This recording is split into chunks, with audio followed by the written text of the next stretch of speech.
आइए आज हम देखने वाले हैं नाभिक रागी प्रतिस्थापन अभिक्रिया के त्रिविम रासायनिक पहलू। ये तो पहले पिछले वीडियो में बताया था SN2 अभिक्रिया पूर्व त्रिविम रासायनिक प्रतिलोम के साथ, जबकि SN1 अभिक्रिया रेशमीकरण के साथ संपन्न होती है। आइए देखते हैं ध्रुवण गुणवत्ता क्या होता है। ऐसे यौगिक जो समतल ध्रुवित प्रकाश को किसी दिशा में घुमा देता है तो उसे ध्रुवण गुणवत्ता कहलाता है या उसे कहते हैं, ठीक। या वे यौगिक जो सामान्य प्रकाश को निकाल प्रिज्म से गुजारने पर प्राप्त होता है उसे ध्रुवण गुणवत्ता कहते हैं। अब आइए देखते हैं, यदि यौगिक समतल ध्रुवित प्रकाश को दाईं ओर घुमा देता है अर्थात घड़ी की सुई की दिशा में घुमा देता है तो उसे दक्षिण ध्रुवण गुणक कहते हैं। इसे d से प्रदर्शित करते हैं। इस गुणक कोण को +d से भी प्रदर्शित करते हैं। यदि यौगिक समतल ध्रुवित प्रकाश की बाईं ओर घुमा देता है अर्थात घड़ी की सुई की विपरीत दिशा में घुमा देता है तो यौगिक वाम गुणक कहते हैं। इसे l से प्रदर्शित करते हैं। इस गुणक कोण को -l से भी प्रदर्शित करते हैं। अब देखिए +d -l समवयवों को ध्रुवण समवयवी कहते हैं। इस घटना को ध्रुवण समवयवता कहते हैं। देखिए कोई कंपाउंड है ना, तो वो किधर भी घूम सकता है। इसको जब ब्रह्मा नहीं बता सकते तो हम कैसे बता सकते। बस मान लेते हैं ये +d है, वो -l है, ठीक। आइए आगे मिलते हैं फिर। अब देखते हैं असममित कार्बन या त्रिविम केंद्र क्या होता है। ऐसे कार्बन परमाणु के चारों ओर के समूहों का त्रिविम व्यवस्था चतुष्फलकी कहलाती है। ये जो है संरचना चतुष्फलकी कहलाती है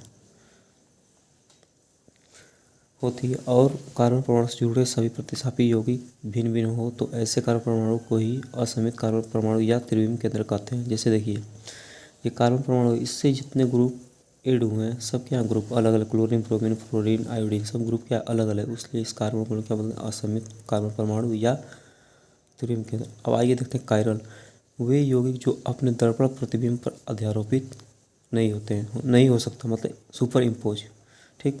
अध्यारोपित में क्या होता है, सुपर इम्पोज कायरल कहलाता है और इस गुण को कायरलता कहते हैं। जैसे अगर आप अपने हाथ को देखिए, दाएं हाथ को बाएं हाथ पे ऐसे इम्पोज करिए, सुपर इम्पोज कहाँ होता है, नहीं होता है। तो उसी तरह हम एग्जाम्पल लें मेथिल अल्कोहल का। इधर देखिए जो डॉटेड है ना, ये मेरे तरफ है, जो ये बैक साइड में ये पेज पर है, ठीक। इसको पढ़ेंगे हम लोग डिटेल जब पढ़ेंगे सिस ट्रांस, उसमें देखिए ये जो कार्बन ये है ना, इसे बोलते ये जो है कायरल, ये कायरल ऑप्टिकली एक्टिव होता है, ठीक। अब देखिए इसमें +d है तो इसमें क्या होगा, -l मेथिल अल्कोहल। आप किसी को -l इसको भी कर सकते हैं, इसको +d कर सकते हैं, किसी को भी। अब देखिए आते हैं एक कायरल, वे यौगिक जो अपने दर्पण प्रतिबिंब पर अध्यारोपित हो सकता है उसे ही अकायरल कहते हैं, मतलब सुपर इम्पोज हो सकता है, ठीक। अब देखिए एक कायरल क्या, एक कंपाउंड क्या होता है, एक कायरल कंपाउंड क्या होता है, मीसो कंपाउंड। कभी कभी यहीं से डायरेक्ट क्वेश्चन पूछता है कि एक कायरल होता है मीसो कंपाउंड, ये कैसा होता है, ऑप्टिकली इनएक्टिव होता है। ये ऑप्टिकली एक्टिव होता है, ये ऑप्टिकली इनएक्टिव होता है। आइए अब देखिए कोई सी एग्जाम्पल नहीं है हम, ठीक। जब सिमेट्रिक है, अब जब इसको मिरर के पास रखते हैं तो देखिए ये इसको क्या करता है, ढक लेगा, अध्यारोपित कर लेगा। या देखिए इस कार्बन पे सेम एटम हो तो उसे भी हम लोग क्या कहते हैं, एक कायरल कहते हैं। देखिए इसको भी जब मिरर करेंगे, इसे सिमेट्रिक करेंगे, क्या होगा, बढ़ जाएगा, ठीक। आइए फिर आगे देखते हैं, एक ना जरा सब देख लीजिए अच्छे से। आइए अब देखते हैं प्रतिबिंब रूप क्या होता है। वे त्रिविम समवयवों का संबंध परस्पर अध्यारोपित न हो सकने वाले दर्पण प्रतिबिंबों की तरह होता है, उन्हें ही प्रतिबिंब रूप कहते हैं, ठीक। अब कुछ पॉइंट देखते हैं। देखिए जो सब ये पॉइंट है, सब पॉइंट इंपॉर्टेंट है, सब NCERT से लिया गया है, ठीक। ये क्या दिया है, प्रतिबिंब रूपों में भौतिक गुण जैसे गलनांक, अवतरणांक और अपवर्तनांक आदि समान होते हैं। इसमें अंतर केवल समतल ध्रुवित प्रकाश को घृत करने में होता है। यदि प्रतिबिंब रूप दक्षिण ध्रुव गुणक हो तो दूसरा वाम ध्रुव गुणक होता है। मतलब कहने का मतलब है कि एक दक्षिणावर्त घूमेगा, दूसरा क्या करेगा, वामवर्त घूमेगा। मतलब एक +d होगा तो एक -l होगा। अब देखिए कुछ नोट है, यदि ध्रुवण गुणों के चिन्ह का अणु के निरपेक्ष विन्यास से कोई आवश्यक संबंध नहीं हो सकता। हम बताए थे कि किसी को -l या किसी को +d मान सकते हैं।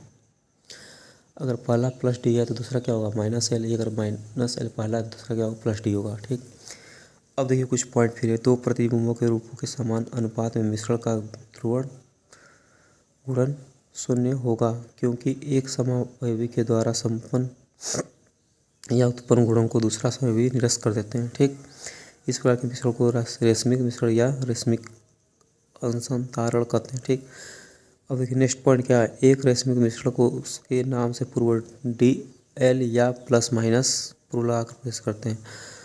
प्रतिबिंब रूप के रासायनिक मिश्रण में परिवर्तित होने के प्रक्रम को रेशमीकरण करते हैं। आइए जिसे देखते हैं, दो एग्जाम्पल लेते हैं ब्यूटेन टूवाल का। देखिए ब्यूटेन टूवाल का एग्जाम्पल लिए हैं, ये आपका मिरर है।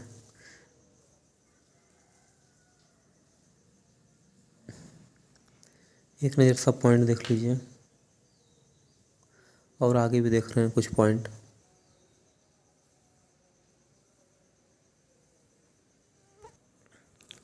आइए अब देखते हैं कि धारणा क्या होती है। रासायनिक अभिक्रिया अथवा रूपांतरण के त्रिविम विन्यास की अखंडता बने रहने की विन्यास एक का धारणा कहते हैं। ठीक, अब देखिए एक रासायनिक स्पीसीज XCABC समान अपेक्षित विन्यास रखते हुए YCABC में परिवर्तन होता है तो यह एक विन्यासी संबंध भी होता है। जैसे देखिए ये जो सेंट्रल एटम है ना, इसको तोड़ना नहीं है। ठीक, अपने दृढ़ बंध को क्या बनाए रखा है स्पीसीज ये। अब देखिए क्या होता है, अब वाई क्या न्यूक्लियोफाइल है तो अटैक कहाँ करेगा इसको, एक्स को। देखिए रिप्लेसमेंट करने का मतलब है किसी अभिक्रिया के दौरान यदि त्रिविम केंद्र से आबंधित कोई भी बंध नहीं टूटता है तो उत्पाद में त्रिविम केंद्र के चारों ओर समूहों का वही सामान्य विन्यास होगा जिस तरह अभिक्रियक में था। ऐसे अभिक्रियक विन्यास की धारणा के साथ संपन्न होती है। कहने का मतलब है कि इसमें जो सेंट्रल एटम है कार्बन, इसका जो बॉन्ड है कहीं ब्रेक नहीं हुआ है, बस एटम क्या हुआ है चेंज हुआ है, इसलिए इसको हम लोग क्या कहते हैं धारणा। जिससे देखिए कोई एग्जांपल ले लिया हम, जैसे -2 मेथिल ब्यूटेन, ये माइनस है, और इधर ले लिया हम +1 क्लोरो 2 मेथिल ब्यूटेन, देखिए ये वाला है।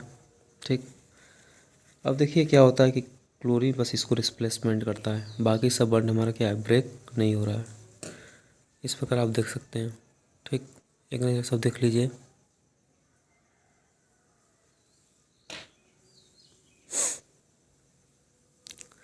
अगर कुछ क्वेश्चन समझ नहीं आ रहे तो मेरे व्हाट्सअप मैसेज करिए 8423951871 पर।